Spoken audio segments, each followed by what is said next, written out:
Hello, my name is Loretta. I'm one of the lactation consultants here at the hospital. We hope you're enjoying our series of live Facebook presentations, and we hope the information is helpful and informative. Ashley talked last week about exclusive breastfeeding and how important it is. We're going to talk about starting solids. So oftentimes we're told by family and friends, oh, do this, and you got to start with this. And it becomes really confusing and overwhelming. So we're going to give you some guidelines today and a website that may help with this transition.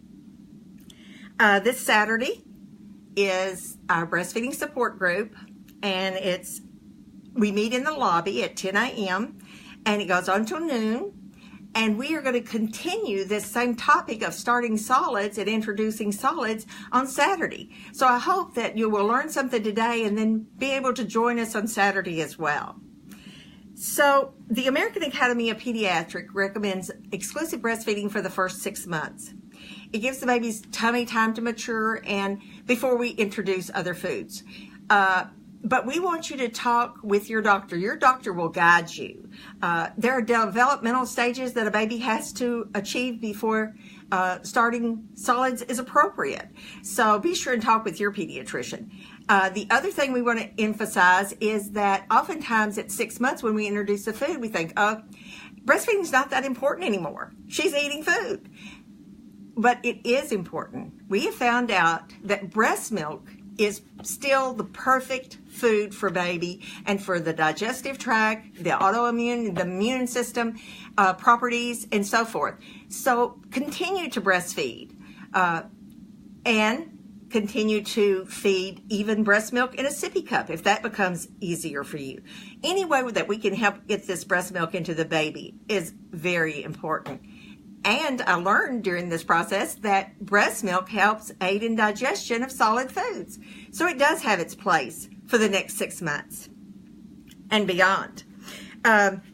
So your milk supply may go down, and moms worry about that, and that's a legitimate concern. You may see that because as we start increasing other foods, the milk supply naturally goes down because we know that we produce according to how much milk is removed. So if the supply and the demand goes down, the supply is going to follow. So be aware of that, and that's normal. If your supply goes down dramatically and you want to continue to breastfeed or freeze milk for future use and you're concerned about it, be sure and call us. Remember, we're here for you the entire time that you're breastfeeding, not just while you're in the hospital. So call us and we'll be glad to help you get past any of these little hurdles that you may incur as the baby gets older. We talked about the pediatrician helping you with this. I want to talk to you just a minute. I think everybody's familiar with the nutrition facts that are the labels on all of our foods.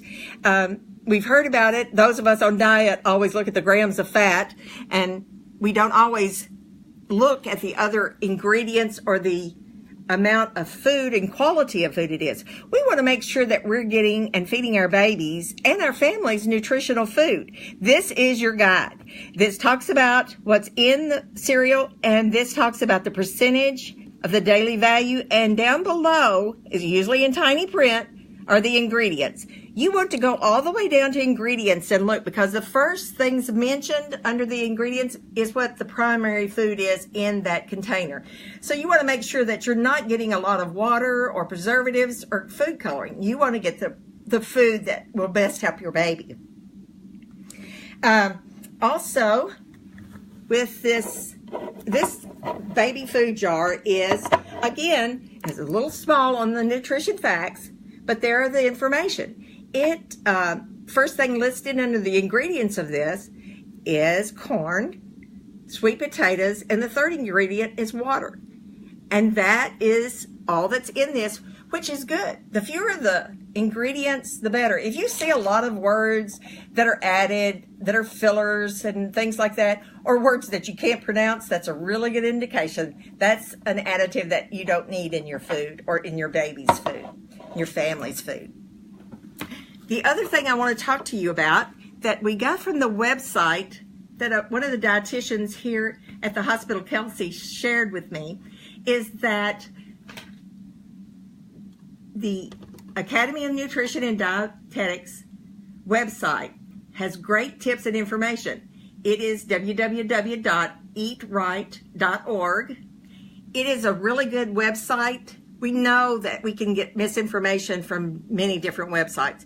This is a really good website that you can count on the information that you receive there being very good and approved from research and development. The other thing that I learned from this website that I want to share with you today, because I was not aware of it, is that once the bottle of baby food is opened, it's only good for 2 hours.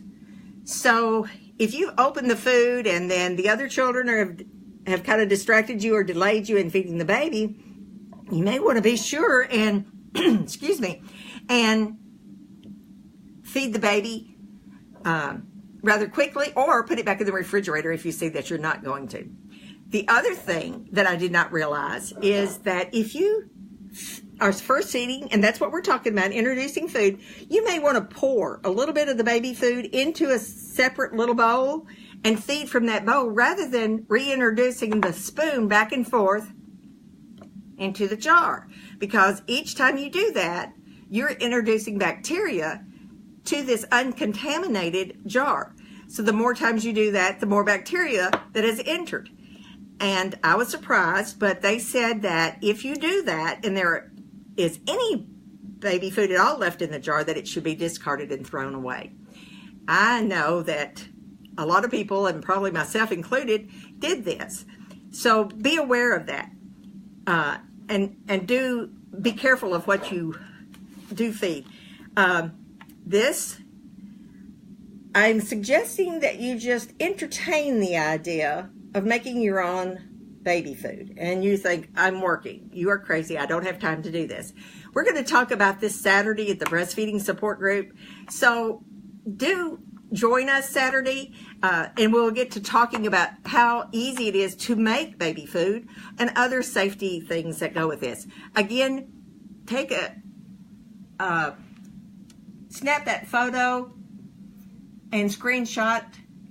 The information from today's topic was this one, and I'm not going to attempt to read that to you. Be sure and snap that one.